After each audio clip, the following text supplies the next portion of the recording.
अब ध्यान से समझिएगा। हम आज स्टार्ट कर रहे हैं वेक्टर्स फिजिक्स में पार्ट 1 होगा आज क्लास 11th और नीट एग्जामिनेशन के पॉइंट ऑफ व्यू से। कुल मिला के फिजिक्स के पॉइंट ऑफ व्यू से बहुत इम्पॉर्टेंट कॉन्सेप्ट है वेक्टर्स का। समझ में आ गया? हाँ, तो वेक्टर्स को हम समझ लेते हैं। ठीक है, हाँ, पार्ट 1 समझो अब ध्यान से। सबसे पहले इसमें आता है समझना कि फिजिकल क्वांटिटी क्या होता है। पहले फिजिकल क्वांटिटी को तो समझो। जब फिजिकल क्वांटिटी समझ लोगे तो ऑटोमेटिक तब वेक्टर आपको समझ में आने लगेगा। ठीक है, धीरे धीरे चीज़ों को समझो। देखो, फिजिकल क्वांटिटी क्या होता है। अगर मैं बात करता हूँ फिजिकल क्वांटिटी की, तो फिजिकल क्वांटिटी क्या होता है। फिजिकल क्वांटिटी क्या होता है इसको समझो। देखो, कोई भी क्वांटिटी जिसको हम क्या कर सकते हैं, मीज़र कर सकते हैं, जिसको हम माप सकते हैं। कोई भी ऐसा क्वांटिटी जिसको हम मेज़र कर सकते हैं और जिसको कह सकते हैं, जिसको हम माप सकते हैं। मेज़र करना मतलब क्या, मापना, है ना।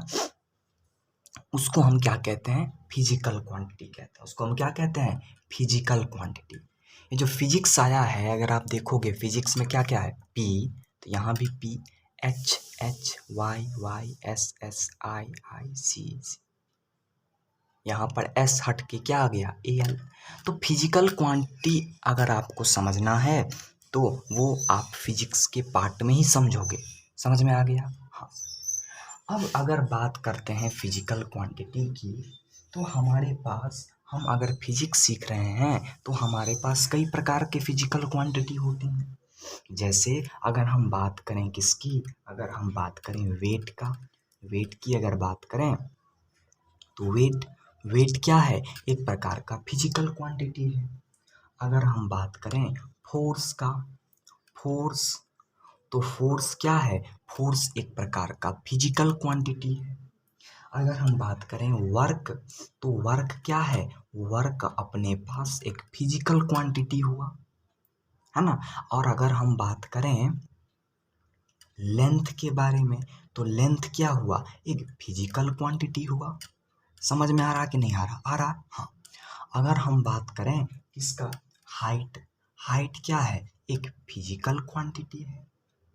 अगर हम बात करें एनर्जी की, किसी भी चीज़ में एनर्जी कितनी है, तो अगर हम एनर्जी की बात करते हैं तो एनर्जी भी एक फिजिकल क्वांटिटी है।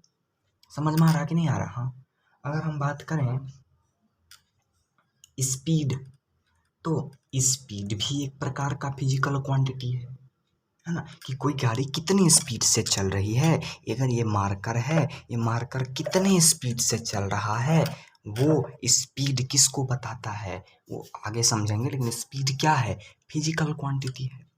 अगर हम बात करते हैं एसिलरेशन के बारे में, तो एसिलरेशन का ये शॉर्टकट, तो एसिलरेशन क्या है, एक फिजिकल क्वांटिटी है।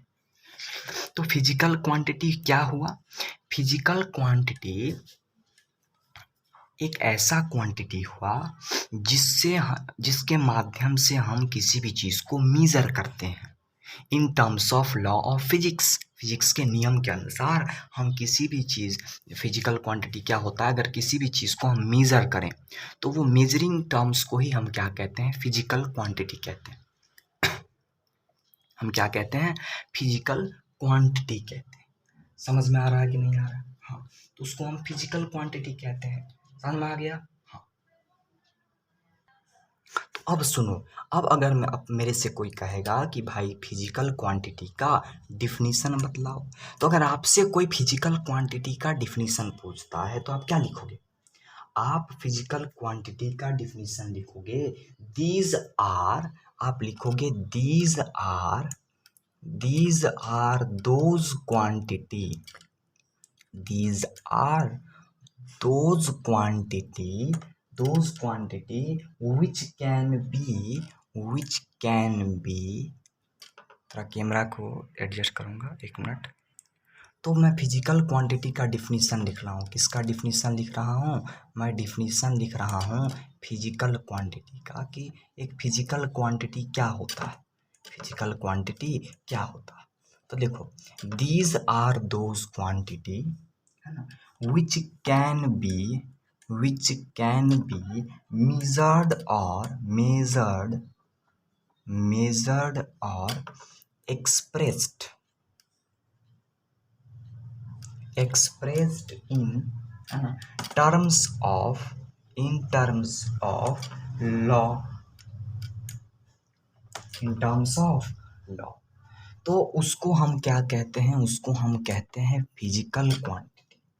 हमने कहा फिजिकल क्वांटिटी क्या है, तो हमने कहा ये ऐसा क्वांटिटी, फिजिकल क्वांटिटी वैसे क्वांटिटी होते हैं जिसको हम माप सकते हैं, क्या कर सकते हैं, मेजर कर सकते हैं, और फिजिक्स के लॉ के अनुसार उसे एक्सप्रेस कर सकते हैं। किसके द्वारा एक्सप्रेस कर सकते हैं, इन टर्म्स ऑफ लॉ के द्वारा हम उसे एक्सप्रेस कर सकते हैं। उसे क्या कहते हैं, उसे हम कहते हैं फिजिकल क्वांटिटी।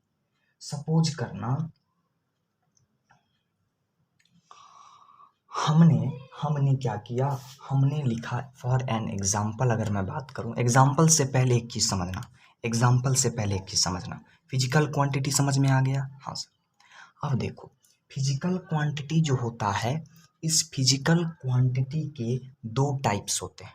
ये जो फिजिकल क्वांटिटी होता है, इस फिजिकल क्वांटिटी के दो टाइप्स होते हैं। एक टाइप्स को क्या कहते हैं, स्केलर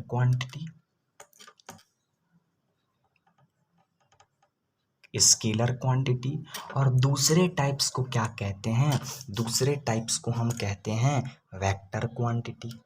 दूसरे टाइप को हम क्या कहते हैं, दूसरे टाइप को हम कहते हैं वेक्टर क्वांटिटी। समझ में आ रहा है कि नहीं आ रहा? तो एक हो गया हमारा स्केलर क्वांटिटी, और हमारे पास दूसरा क्या हो गया, वेक्टर क्वांटिटी। तो फिजिकल क्वांटिटी का दो टाइप्स, स्केलर क्वांटिटी और क्या, और वेक्टर क्वांटिटी। समझ में आ गया? हाँ। तो दो तरह का क्वांटिटी आपको समझ में आ गया होगा। अब अगर मैं फिजिकल क्वांटिटी का एग्जाम्पल लिखना चाहूँ, तो फिजिकल क्वांटिटी में मैंने आपको बताया कि वैसा क्वांटिटी जिसको हम मेज़र कर सकते हैं और फिजिक्स के लॉ के अनुसार उसे एक्सप्रेस कर सकते हैं, उसे व्यक्त कर सकते हैं। समझ में आ गया? ठीक।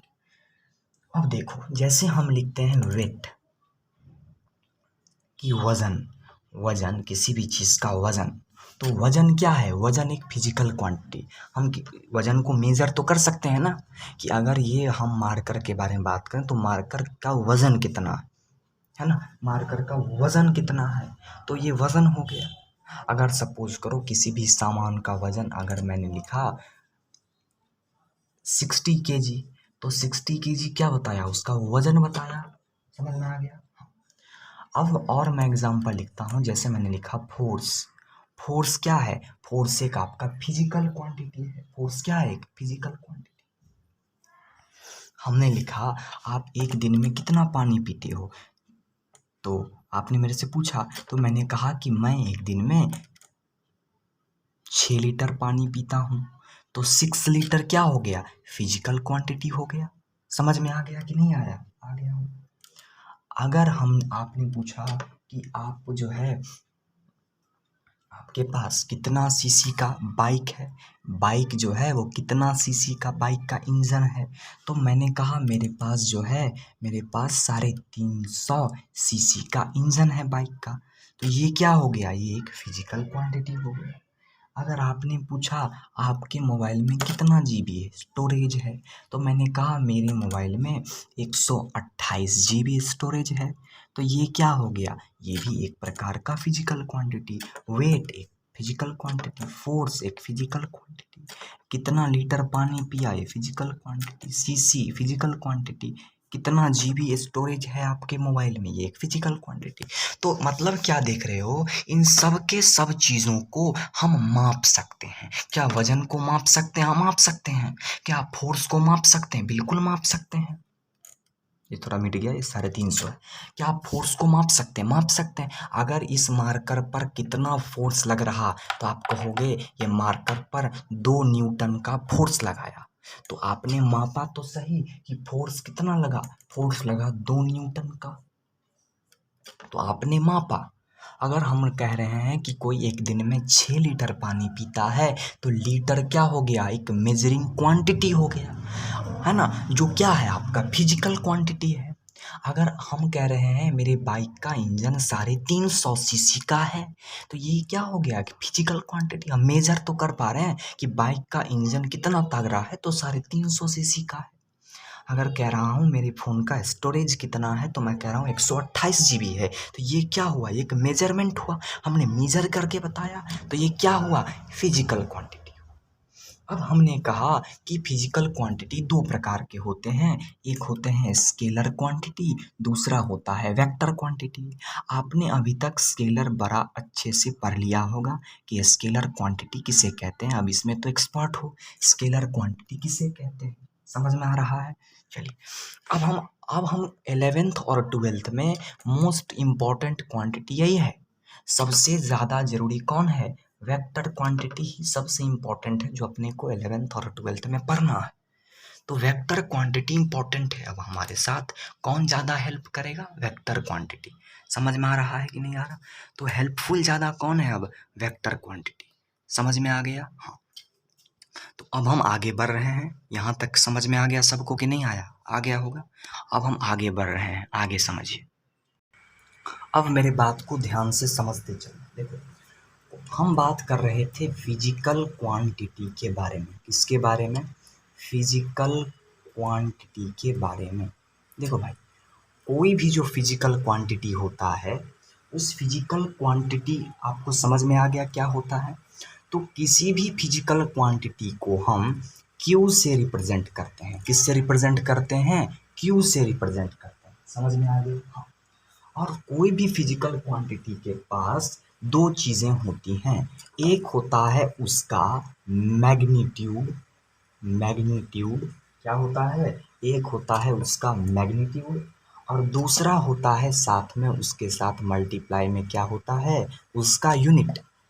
अगर हम मैग्नीट्यूड की बात करते हैं वो, और अगर हम यूनिट की बात करते हैं, वो दोनों का मल्टीप्लिकेशन एक साथ मिल करके किसको बनाएगा, फिजिकल क्वांटिटी को बनाएगा। जैसे फॉर एग्जांपल अब ध्यान से सुनना, अगर मैं बात करता हूँ वेट, किसके बारे में बात करता हूँ, अगर मैं बात करता हूँ वेट के बारे में, तो वेट क्या है, वजन। वजन एक प्रकार का फिजिकल क्वांटिटी है, क्या है, फिजिकल क्वांटिटी है। तो वेट एक फिजिकल क्वांटिटी है। वेट में मैं अगर लिखता हूँ 1 kg, क्या लिखा, 1 kg, तो 1 kg बराबर कितना होता है, 1 kg बराबर होता है 1000 ग्राम। कितना ग्राम, 1000 ग्राम। तो अगर आप ध्यान से देखोगे तो हमारे पास क्या है, हमारे पास 1 kg बराबर 1000 ग्राम। वेट क्या है, एक फिजिकल क्वांटिटी है। और हमने आपको अभी बताया कि वेट के अंदर केजी, किलोग्राम, किलोग्राम एक फिजिकल क्वांटिटी है। तो 1 kg एक जब फिजिकल क्वांटिटी है तो 1 kg को हमने क्या कहा, फिजिकल क्वांटिटी। तो एक फिजिकल क्वांटिटी के पास अगर वेट एक फिजिकल क्वांटिटी है, वेट में मैंने लिया 1 kg, तो 1 kg अगर एक फिजिकल क्वांटिटी है तो इसके पास मैंने अभी क्या कहा, क्या होगा, मैग्नीट्यूड होगा और साथ ही साथ क्या होगा, यूनिट होगा। हाँ सर, तो मैग्नीट्यूड होगा साथ ही साथ यूनिट होगा। तो इसमें देखो वन, वन क्या है, वन हमारे पास है क्या, वन हमारे पास है मैग्नीट्यूड, क्या है, मैग्नीट्यूड। मैग्नीट्यूड किसको कहते हैं, कोई भी न्यूमेरिकल वैल्यू, कोई भी न्यूमेरिकल वैल्यू, यहाँ पर न्यूमेरिकल वैल्यू क्या है, वन। तो कोई भी अगर न्यूमेरिकल वैल्यू मिल जाए तो उसको मैग्नीट्यूड कहते हैं, क्या कहते हैं, मैग्नीट्यूड कहते हैं। कोई भी न्यूमेरिकल वैल्यू अगर मिल जाएगा तो उसको क्या कहते हैं, मैग्नीट्यूड कहते हैं। तो वन क्या है, यहाँ पर मैग्नीट्यूड है कि नहीं, हाँ बिल्कुल सर, वन मैग्नीट्यूड है। वन क्या है, मैग्नीट्यूड है। तो समझो वन क्या है, यहाँ मैग्नीट्यूड है। और यहाँ पर ये जो केजी है, ये केजी क्या है, केजी यूनिट है, केजी क्या है, यूनिट है। तो कोई भी फिजिकल क्वांटिटी अगर होगा तो उसके पास मैग्नीट्यूड होगा और क्या होगा, यूनिट होगा। यानी कि हम कह सकते हैं फिजिकल क्वांटिटी को डिनोट किससे किए, क्यू से। तो क्यू बराबर M into U, M into U. यानी कि कोई भी फिजिकल क्वांटिटी किसके बराबर होता है, मैग्नीट्यूड इंटू उसका यूनिट। कोई भी फिजिकल क्वांटिटी के पास क्या होगा, एक उसका अपना मैग्नीट्यूड होगा और उसके साथ उसका यूनिट होगा। अगर ये दोनों होता है तो वो एक प्रकार का क्या कहलाता है, तो वो फिजिकल क्वांटिटी कहलाता है। तो कोई भी अगर फिजिकल क्वांटिटी है तो उसके पास उसका अपना मैग्नीट्यूड होगा और उसके पास अपना यूनिट होगा। समझ में आ गया? अब देखो, और ये जो मैग्नीट्यूड इनटू यूनिट होता है फिजिकल क्वांटिटी को क्या लिखें, मैग्नीट्यूड इनटू यूनिट, ये किसके बराबर होता है, तो ये कांस्टेंट के बराबर होता है। ये किसके बराबर होता है, ये कांस्टेंट के बराबर होता है। Q is equal to M into U, ये किसके बराबर होता है, ये कांस्टेंट के बराबर होता है। इतना तक समझ में आया कि नहीं आया ये बताओ, इतना तक समझ में आया कि नहीं आया ये बताओ। समझ में आ गया इतना तक, बिल्कुल आसान। हाँ, ये एग्जाम्पल में डाउट हुआ होगा, मैं एक और एग्जाम्पल लेके आपको समझाता हूँ। समझ में आया? हाँ, एक और एग्जाम्पल लेके समझो, अगर इसमें दिक्कत है एक और एग्जाम्पल से समझ लो। जैसे मैं कहता हूँ टाइम के बारे में, किसके बारे में, टाइम के बारे में, किसके बारे में, ये टाइम के बारे में। समझ में आया? टाइम। अब टाइम में मैं लिखता हूँ 1 आवर, क्या लिखा, 1 घंटा, 1 आवर। तो 1 आवर बराबर क्या होता है, 60 मिनट होता है। क्या होता है, 60 मिनट होता है। यहाँ पर 1 क्या है, 1 है मैग्नीट्यूड, क्योंकि अभी मैंने बताया मैग्नीट्यूड एक न्यूमेरिकल वैल्यू होती है। और आवर क्या है, आवर है हमारे पास यूनिट, आवर क्या है, यूनिट। और अगर मैं लेंथ लिखता हूँ, एक और एग्जांपल देख लो, अगर मैं लिखता हूँ लेंथ, तो मैंने लिखा 1 मीटर बराबर क्या लिखता हूँ, 100 सेंटीमीटर। 1 मीटर बराबर क्या लिखा, 1 मीटर बराबर 100 सेंटीमीटर। तो यहाँ पर 1 क्या है, मैग्नीट्यूड है, 1 क्या है, मैग्नीट्यूड है, और m क्या है, यूनिट है। उसी तरह से 100 क्या है, आपका मैग्नीट्यूड है, और m क्या है, सेंटीमीटर क्या है, सॉरी सेंटीमीटर क्या है, यूनिट है ना। तो ये चीज़ आपको समझ में आना चाहिए, कोई भी फिजिकल क्वांटिटी में क्या होता है, उसका अपना मैग्नीट्यूड होता है और उसका अपना यूनिट होता है। समझ में आ गया? हाँ, इतना तक तो समझ में आया ना। हाँ, तो चलिए आगे बढ़ते हैं। अब आगे समझो, देखो मैंने क्या कहा, मैंने अभी अभी बताया कि कोई भी फिजिकल क्वांटिटी जो होता है, उस फिजिकल क्वांटिटी के पास, उस फिजिकल क्वांटिटी के पास क्या होगा, उस फिजिकल क्वांटिटी के पास अपना मैग्नीट्यूड होगा, अपना मैग्नीट्यूड होगा, और उसके साथ साथ क्या होगा, उसका यूनिट होगा, उसके साथ साथ क्या होगा, यूनिट होगा, दो चीज़ होगा। और हमें हमने ये भी बताया दोनों किसके बराबर होगा, दोनों आपका जो है, दोनों आपका किसके बराबर होगा, कांस्टेंट के बराबर होगा, कोई ना कोई कांस्टेंट के बराबर होगा। तो मैंने ये लिखा कि physical quantity Q is equal to M into U, clear है, जो कि किसके बराबर है, जो कि कांस्टेंट के बराबर है।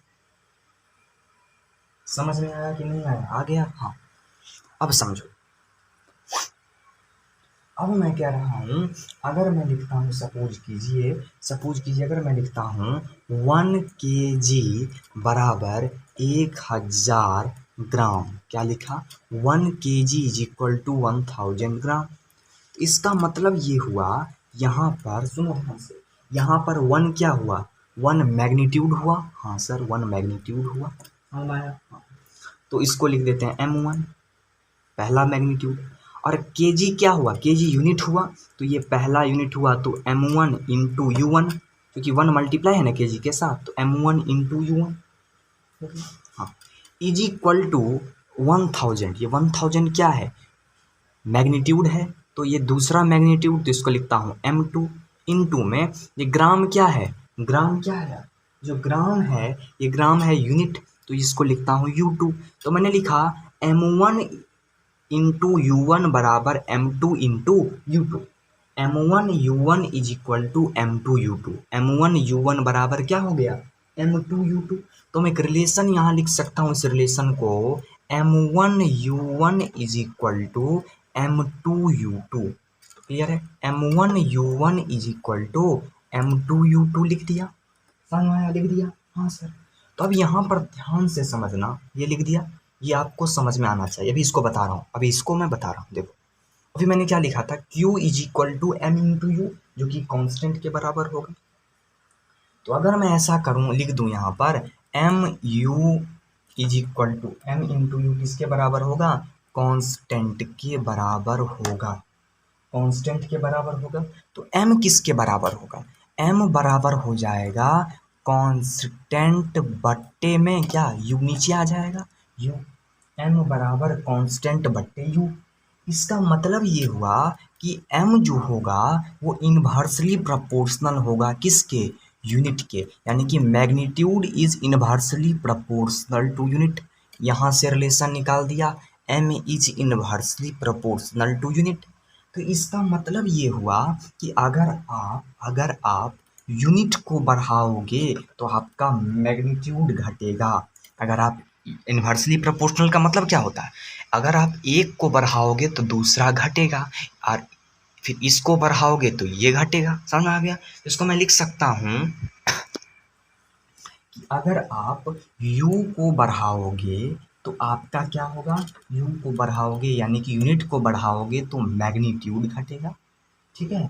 और मैं कह सकता हूँ अगर आप यूनिट को घटाओगे तो आपका मैग्नीट्यूड बढ़ेगा। क्या लिखा? अगर आप यूनिट को बढ़ाओगे तो मैग्नीट्यूड घटेगा, अगर आप यूनिट को घटा दोगे तो मैग्नीट्यूड बढ़ जाएगा। एक को बढ़ाओगे तो दूसरा घटेगा, दूसरे को घटाओगे तो पहला वाला बढ़ जाएगा। यही होता है इन्वर्सली प्रोपोर्शनल का मतलब। तो यहाँ पर इस रिलेशन को अगर इसमें देखें तो इसमें जो यहाँ पर मैं लिखा इसमें, तो इसमें आप देखोगे क्या कि देखो मैंने कहा एक अगर आपका यूनिट ज़्यादा तो मैग्नीट्यूड कम, यूनिट कम तो मैग्नीट्यूड ज़्यादा। अब इसको समझो, मैंने लिखा m1, देखो मैग्नीट्यूड है 1, ये 1 क्या है? छोटा है। 1 क्या है? छोटा है। तो यहाँ पे आप देखोगे मैग्नीट्यूड क्या है आपका? छोटा। मैग्नीट्यूड क्या है आपका? 1 क्या है? छोटा है ना, तो मैग्नीट्यूड आपका छोटा हो गया। तो आप देखो यूनिट केजी होता है बड़ा, केजी बड़ा या ग्राम बड़ा? तो केजी बड़ा। 1 बड़ा या 1000 बड़ा? तो 1000 बड़ा। तो यहाँ पर देखो मैग्नीट्यूड 1 है यानी कि 1 छोटा है तो m लिख दिया कम। तो देखो यूनिट क्या हुआ? बड़ा हुआ कि नहीं हुआ? केजी है ना, तो आपका यूनिट देखो बढ़ गया। समझ में आ गया? हाँ सर। और अगर आप देखोगे आ गया, और अगर आप देखोगे इधर, फिर अगर आप इधर देखते हो, मैं कॉमा दे रहा हूँ, अगर आप इधर देखोगे तो इधर क्या मिल रहा है आपको? देखो इधर देखो, इधर आपका मैग्नीट्यूड ज़्यादा है, इधर आपका मैग्नीट्यूड ज़्यादा, इधर कम था, इधर ज़्यादा है। तो इधर देखो यूनिट क्या है? कम गया ना, यूनिट कम गया। इधर केजी था, इधर ग्राम हो गया, तो यूनिट आपका क्या हो गया?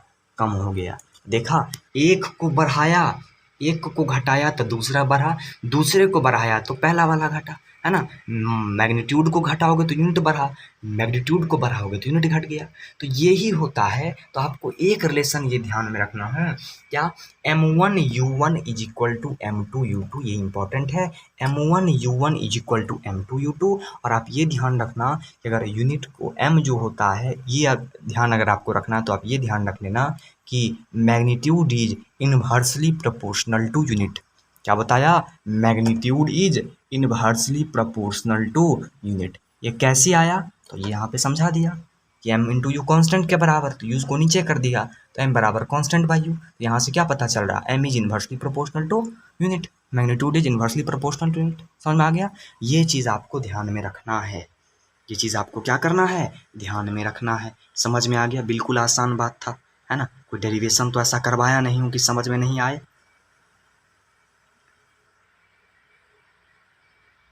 दिख रहा होगा? हाँ। अब हमने आपको अभी कुछ देर पहले समझाया था कि हमारे पास कोई भी जो फिजिकल क्वांटिटी होता है, कोई भी जो फिजिकल क्वांटिटी होता है, उस फिजिकल क्वांटिटी के 2 टाइप्स होते हैं एक्चुअली 3 टाइप, है ना। एक टाइप टेंसर, तो वो अभी नहीं पढ़ रहे हैं, है ना, तो उस पे अभी नहीं जाएंगे हम अभी 2 ही पढ़ेंगे, है ना। जो एग्ज़ाम में आएगा वही ना पढ़ना है, हाँ, इसके अलावा नहीं पढ़ना। जब आएगा उसका यूज़ तो पढ़ेंगे, ऐसा नहीं कि वो मेरे को आता नहीं, वो जब आएगा तो मैं बता दूंगा। लेकिन अभी बेसिकली आपको 2 क्वांटिटी पढ़ना। एक पढ़ना है आपको कौन सा क्वांटिटी? हमने बताया था एक होता है स्केलर क्वांटिटी, और दूसरा क्या होता है? दूसरा होता है हमारे पास वेक्टर क्वांटिटी।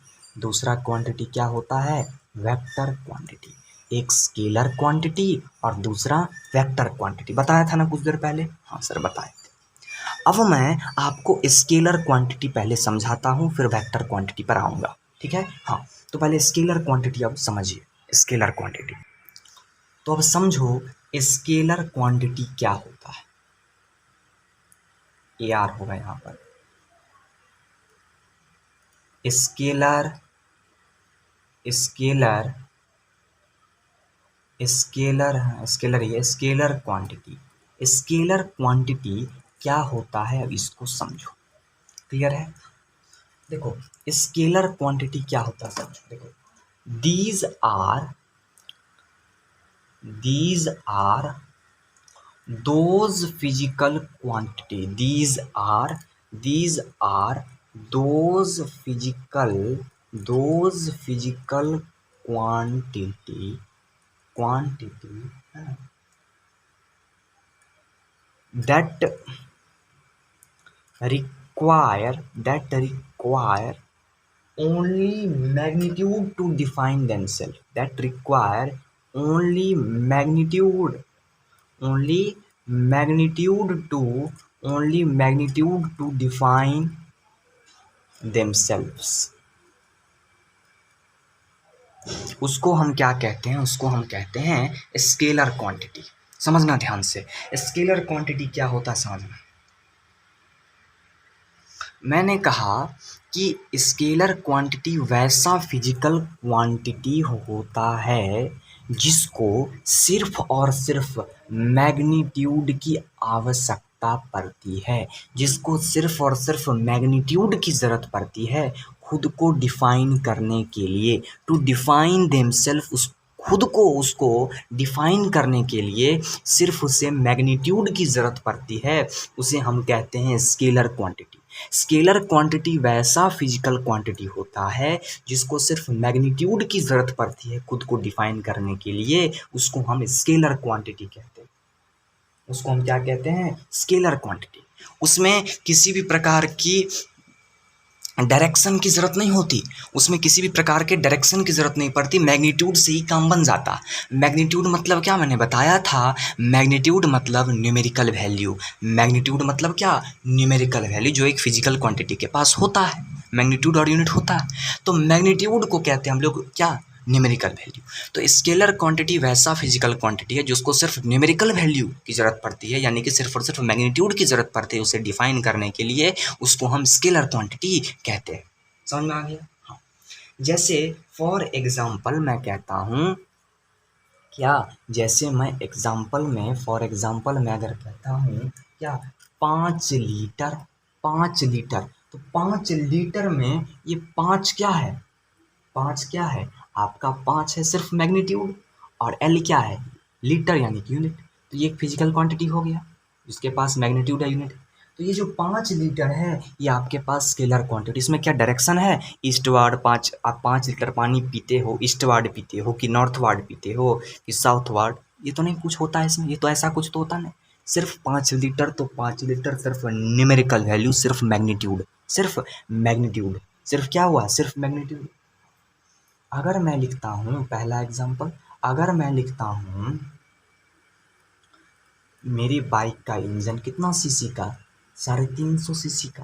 तो 350 सीसी में 350 सीसी क्या है? मैग्नीट्यूड को दर्शा रहा है। 350 किसको दर्शा रहा? मैग्नीट्यूड को दर्शा रहा है। इसको दर्शा रहा मैग्नीट्यूड को। क्या इसमें डायरेक्शन है? 350 सीसी किसकी तरफ? नो, इसमें क्या डायरेक्शन? कोई डायरेक्शन नहीं, सिर्फ मैग्नीट्यूड से अपना काम बन जाएगा। तो इसको क्या कहते हैं? स्केलर क्वांटिटी कहते हैं। अगर मैंने अगर लिखा मेरा कैमरा, कि मेरा कैमरा जो है वो मेरा कैमरा 32 मेगापिक्सल का है, 32 मेगापिक्सल का है। तो 32 मेगापिक्सल किसको बता रहा? 32 मेगापिक्सल जो है एक मैग्नीट्यूड को बता रहा है कि कितना, तो 32 मेगापिक्सल ये मैग्नीट्यूड है, इसमें कोई डायरेक्शन की ज़रूरत नहीं पड़ती। समझ में आ गया? हाँ। ये लीटर क्या यूनिट, सीसी क्या है? यूनिट है। मेगापिक्सल क्या यूनिट है? और ये 5, 350, 32 ये सब क्या? मैग्नीट्यूड है। तो सिर्फ मैग्नीट्यूड से इसमें काम बन जाए। और अगर मैं लिखता हूँ डिस्टेंस, तो डिस्टेंस भी क्या है? डिस्टेंस भी हमारा क्या है? डिस्टेंस भी हमारा स्केलर क्वांटिटी ही है। क्या डिस्टेंस में हम डायरेक्शन को इंक्लूड नहीं करेंगे? जब हम पढ़ेंगे आपका अगला चैप्टर, जब आपका यूनिट एंड डायमेंशन के बाद जो सेकंड चैप्टर है ना, उसमें आपको पता चल जाएगा motion in straight line, motion in straight line में कि डिस्टेंस किसको कहते हैं, पूरा समझाऊंगा। लेकिन अभी समझ लो ये जो डिस्टेंस है, ये डिस्टेंस आपका स्केलर क्वांटिटी है। क्यों? क्योंकि इस डिस्टेंस में आपका मैग्नीट्यूड से ही काम बन जाएगा। लेकिन डिस्प्लेसमेंट की जब बात करते हैं तब आपका जो है सिर्फ मैग्नीट्यूड से काम नहीं बनेगा, उसमें आपको क्या लाना पड़ेगा, आपको डायरेक्शन जोड़ना पड़ेगा। वो बात की बात अभी समझो। अभी मैं स्केलर पढ़ा रहा हूँ, अभी डायरेक्शन की बात नहीं कर रहा हूँ। तो डिस्टेंस में सिर्फ और सिर्फ क्या होता है, मैग्नीट्यूड होता है। डिस्टेंस में क्या होता है, सिर्फ और सिर्फ मैग्नीट्यूड होता है। यानी कि अगर मैं कहता हूँ डिस्टेंस कितना 10 किलोमीटर, तो 10 क्या है, एक आपका मैग्नीट्यूड है और किलोमीटर यूनिट है। तो इसमें सिर्फ मैग्नीट्यूड की चर्चा होगी, डायरेक्शन की चर्चा नहीं होगी। उसको हम कहते हैं स्केलर क्वांटिटी। अगर मैं लिखता हूँ एनर्जी, अगर मैं लिखता हूँ एनर्जी, तो एनर्जी क्या है, एनर्जी एक स्केलर क्वांटिटी है। फिजिकल क्वांटिटी तो है, लेकिन कौन सा फिजिकल क्वांटिटी, तो स्केलर क्वांटिटी। अगर मैं लिखता हूँ पावर, क्या लिखता हूँ, पावर, तो पावर क्या है, पावर आपका एक स्केलर क्वांटिटी है। क्या इसमें डायरेक्शन की जरूरत पड़ती है, किस तरफ पावर, नो। पावर, तो पावर सिंपली स्केलर क्वांटिटी, सिर्फ मैग्नीट्यूड से इसका काम बन जाएगा, सिर्फ मैग्नीट्यूड से काम इसका बन जाएगा। समझ में आ गया? तो स्केलर क्वांटिटी उसे कहते हैं जिसमें सिर्फ और सिर्फ मैग्नीट्यूड की ज़रूरत होती है उसको डिफाइन करने के लिए। अब एक बात और समझो, स्केलर क्वांटिटी में जो हम ऐड करते हैं किसी भी चीज़ों को, वो जस्ट सिंपल ऐड करते हैं। उसमें हम बिल्कुल सिंपल एडिशन करते हैं, सिंपल एडिशन को फॉलो करते हैं। समझ में आ रहा? स्केलर क्वांटिटी में जो एडिशन होगा वो बिल्कुल सिंपल एडिशन होगा, जो नॉर्मली हम करते हैं। 2 जोड़ 2 बराबर 4 ही होगा, 5 जोड़ 5 बराबर 10 ही होगा, है ना। अगर अगर समझो, अगर मैं कहता हूँ क्या, कि मैं अगर कहता हूँ ये बकेट है, इस बकेट में कितना पानी है, इस बकेट में जो है 10 लीटर वाटर है, 10 लीटर पानी है, 10 लीटर पानी है। इसमें से मैंने क्या किया, 5 लीटर पानी को निकाल लिया।